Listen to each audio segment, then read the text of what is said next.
మత్తయి సువార్త 25వ అధ్యాయంలో పరలోక రాజ్యము తమ దివిటీలను పట్టుకుని పెండ్లి కుమారుని కొరకు ఎదుర్కొనుటకు బయలుదేరిన 10 మంది కన్యకులను పోలి ఉన్నది.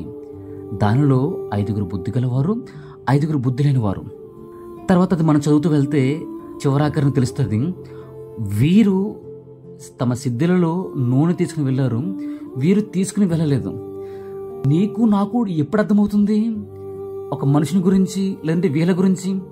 చివరాఖరిలో వీరు తీసుకెళ్లారు, వీరు తీసుకెళ్లేదు నూనెను. కాబట్టి తీసుకెళ్లిన వారు బుద్ధి గలవారు, తీసుకువెళ్ళలేని వారు బుద్ధి లేని వారు అని చెప్తున్నావు కదా చివరాఖరిలో. కానీ వాక్యం ఎప్పుడు చెప్తుంది?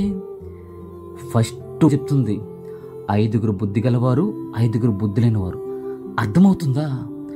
వాక్యానికి ముందే తెలుసు నువ్వేంటి అని, వాక్యానికి ముందే తెలుసు నువ్వు ఎవరు అని.